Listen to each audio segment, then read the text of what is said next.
Hey, how's it going? Today I'm talking about strength training more will hurt you. This is Running to the Castle, a podcast for injury-prone Run Disney runners on a journey to running magical miles. Join me, Dr. Allie, as I share the secrets I've gathered as a runner, doctor of physical therapy, and coach. You'll learn the exact ways I get my clients to the castle strong without feeling broken or held together with KT tape as they cross the finish line. Many Run Disney runners know they need strength training for injury prevention to feel better and cross the finish line. One mistake many Run Disney runners make that I don't want you to make is just doing more. More weights, more resistance, more repetitions, more workouts each week, more squats, more lunges, more leg press, or whatever other exercise or machine you're doing and using. Strength training is definitely important, but the amount you strength train is more important. In an episode a few days ago, I talked about lifting heavy is relative, meaning it's relative to the person.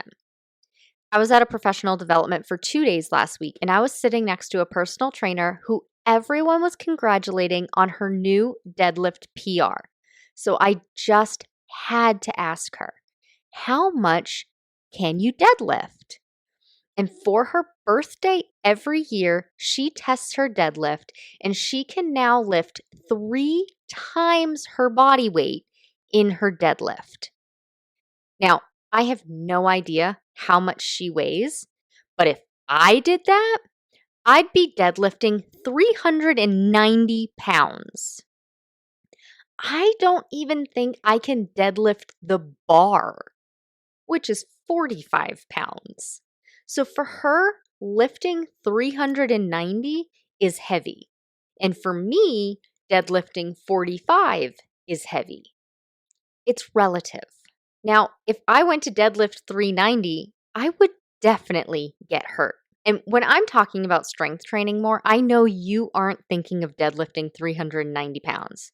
But maybe you're thinking about deadlifting 50 or squatting 50 or wearing a weighted vest that's 20 pounds.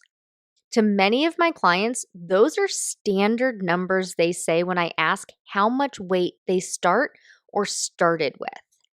And they'll be sore for days after. Every time they do it, they are sore for days. I had a client years ago, Jill, who said that the soreness was her key, that it was working. So she would do it more and more often. So at the time she started working with me, she was doing the same strength exercises daily with a lot more weight than she should have, and she was always sore. She always had joint pain. She thought no pain, no gain. It must be working. If it hurts, it must be working. So she kept doing it. But doing more strength training in her case was causing an overuse injury, and that's why she was having more and more pain. Not because it was working, it was actually hurting her. Or other Run Disney runners will say they have knee pain in the Facebook groups, right? You see this all the time. And other runners will add in, you need to do strength training, and the runner already is. So the answers were, well, you need to do more. You need to do more reps. You need to do more weight. You need to do more often. This doesn't work. For one, strength training isn't great at getting rid of pain in the moment.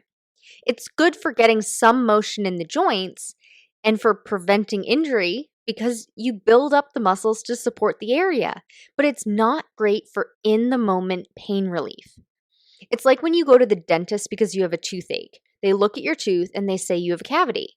Well, they don't tell you to brush your teeth more to get rid of the cavity. No, you need to get the cavity filled.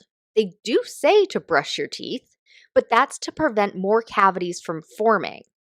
But also, if you brush your teeth too much, you can do damage to the enamel and cause more problems. Just like if you strength train too much, you can cause more problems with overuse injuries. So when you're brushing your teeth, it's important to brush, but not too much. When you're strength training, it's important to strength train, but not too much. So how do you know it's too much? Some signs you're doing too much include you're always sore, you continue to be sore week after week from doing the same exercises with the same weight, you're not able to lift heavier weights after 6 weeks, You're run down and sluggish all the time.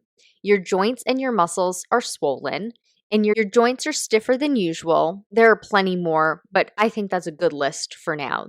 Those are the standard. It is normal to have some soreness when you're starting a new exercise or you're using a new amount of weight. But that soreness should subside in 36 hours, and it should go away after about 2 weeks of using the same amount of weight. You should be able to increase your weight by 3 to 5 pounds per leg and 1 to 2 pounds per arm every few weeks.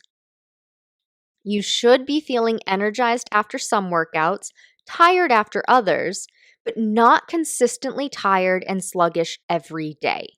Your joints and muscles should not be swollen.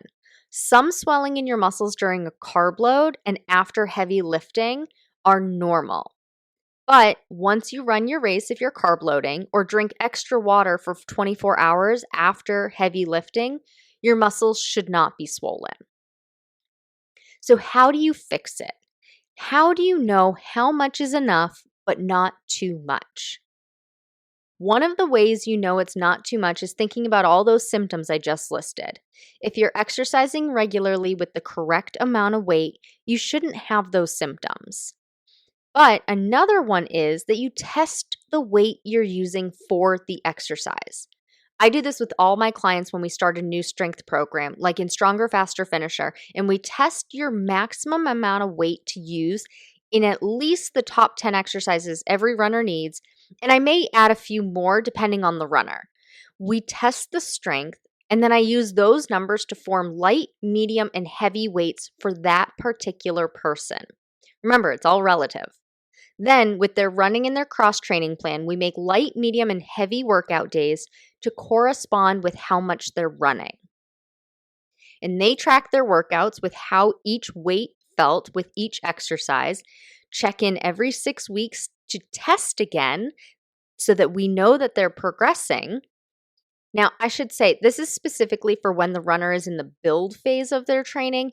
If you're in training phase, you may not be progressing how much weight you're using, but progressing in other ways. And if you're in taper, race, or recovery phases, the strength workouts look completely different. And we are not testing during this time because it's just not an appropriate time frame.